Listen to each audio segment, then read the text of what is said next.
loop for collaboration.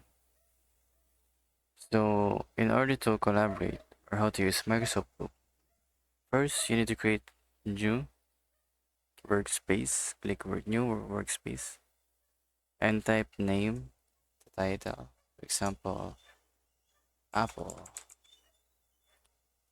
Here it will create a new workspace, then click or choose a title, whatever you want.